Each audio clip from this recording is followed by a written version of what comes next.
real good. You got tree sap on the windows, some on the top. You got tree sap here, tree sap here, tree sap, tree sap, tree sap, tree sap, tree sap, tree sap. Got a lot of tree sap on the exterior, at least on the front and back window and the hood. I gotta look at the top of the trunk and see what's going on with that.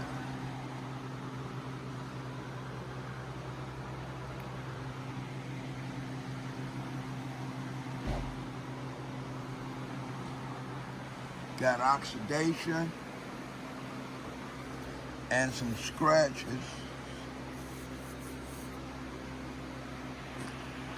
I'm gonna prep this car and then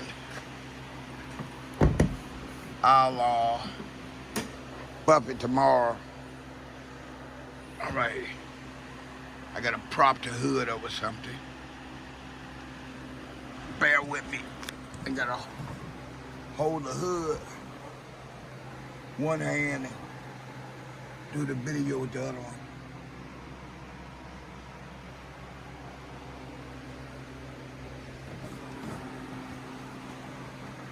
Hopefully I can get this here prepped by 5 or 5:30. There'll be a big must for me. I got my co-worker to do the inside, interior. I gotta treat the leather. Got a bunch of stuff up in there. This car definitely needs a good prep.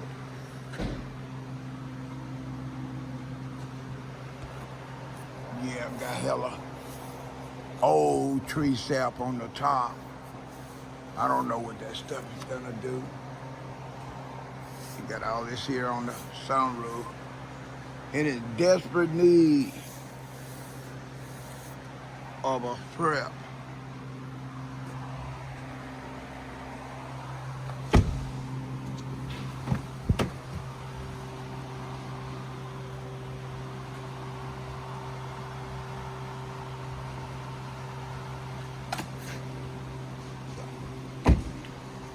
More tree sap, bird stains, trunk scratched up, tree sap on the back window, trunk lid, top, windshield, back windshield. All right. Get my rubber mat to go in here. I don't want this to get dirty. This is EJ signing out. Peace. All right, I prepped this car yesterday, and sometimes when you prepping a car, you spray in the areas that you know you need to concentrate on the most, you know. Maybe like if you got some kind of moss or rot lot build up, you spray in those areas, and sometimes when the car completely dry and you look at those areas again, they look entirely different. Or sometimes you might think you got the whole area where you seen the most lot rot at, just to find out that you didn't. Either or, you could easily fix the problem without having to re-prep the car and get the exterior body all that wet again. Because if you plan on doing any kind of buffing work or performing any kind of buffing techniques, be it a one step to a whole paint correction, you wanna, only if you can, you want your car to sit hours. It would even be better if it could sit overnight.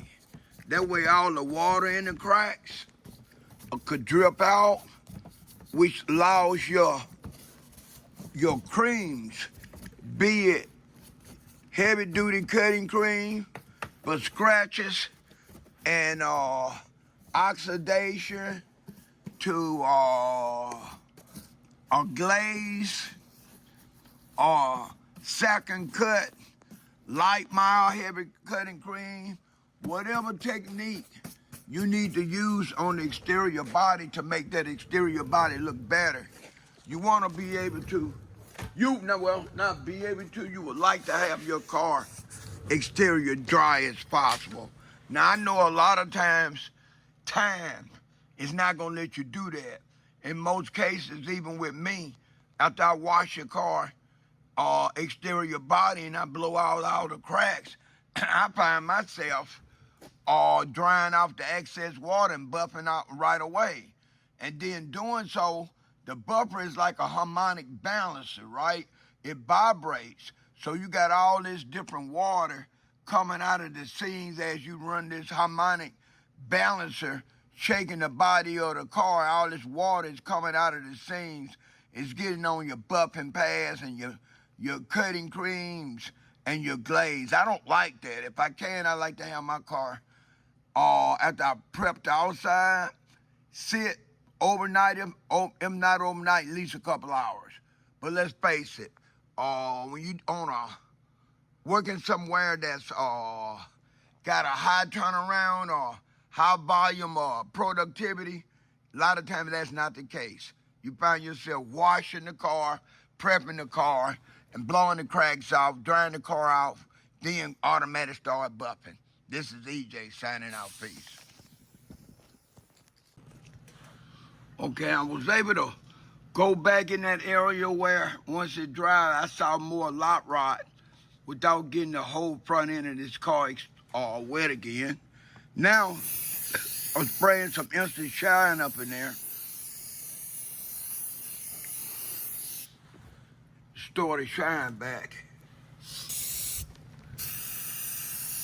After I clean it, then I'm gonna have to wipe over the engine in spots where I sprayed the engine dressing and it didn't dry quite the way I wanted it.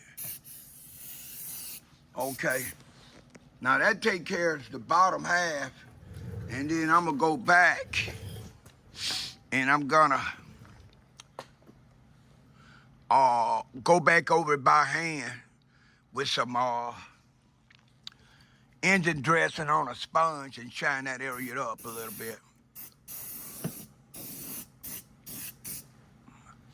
Right.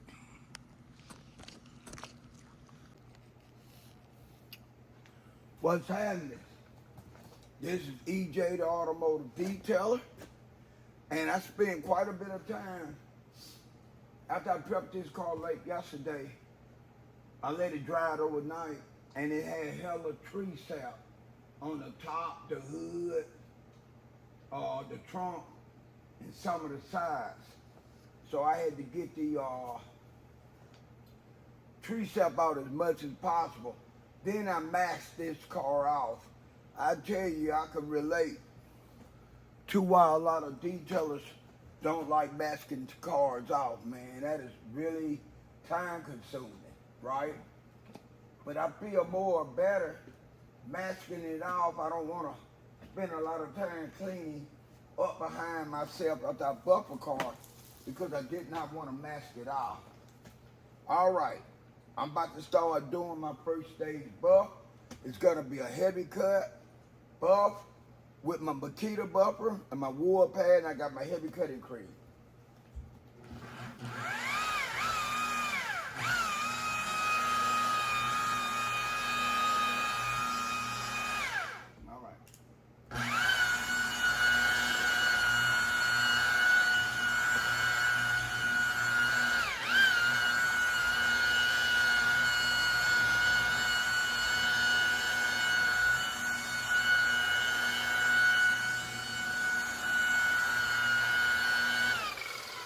Got some little scratches too.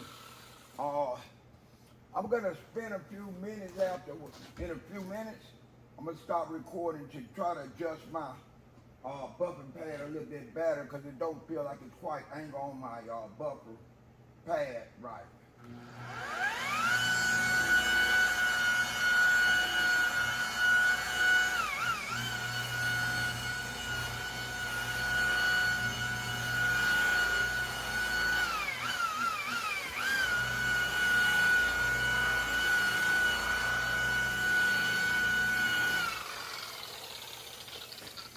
All right, I'm gonna stop for a second.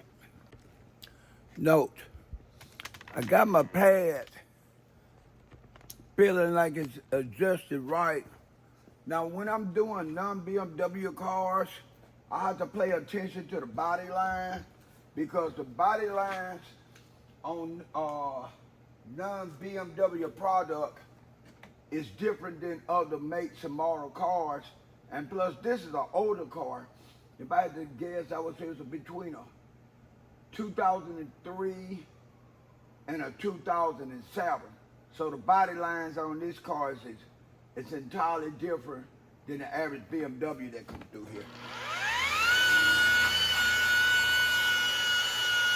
Now the way that bumper's sounding now, I got adjusted on the speed right, and I got the pad situated, the wool pad situated on the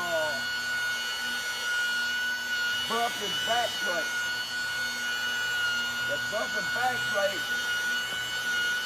is Velcro, so it makes it stick on it.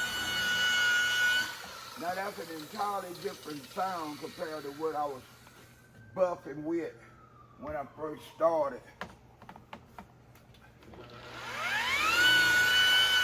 They had these little spacer things that you could use to line the hole up with the pad and the bumper.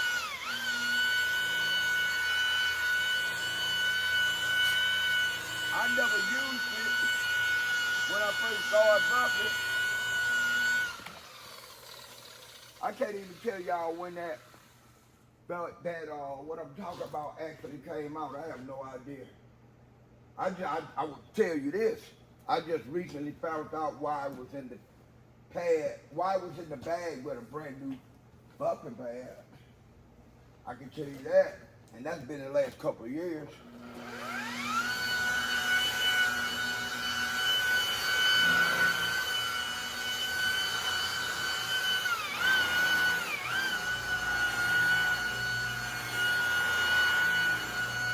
See, right now I'm in one of those body lines I told you about.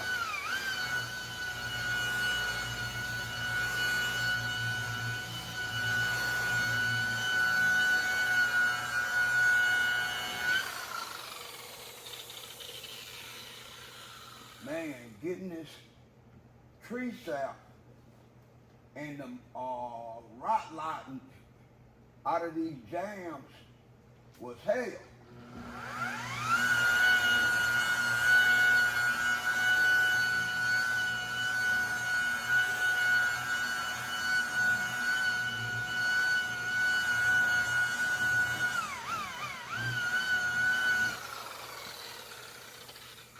I had a coworker say, you don't really like using heavy compound because it started caking up. And I told him, you're right, it do.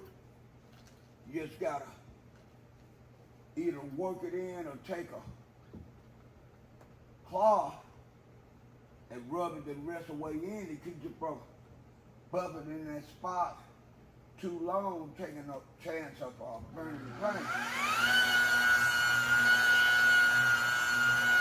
It's not a sign to want to not use it because of that. It happens.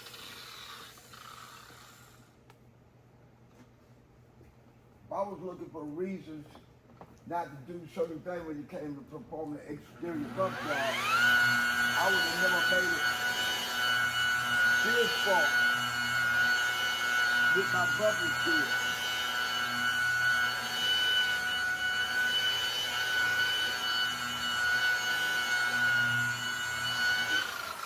All right. Let's stop that right quick.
Okay.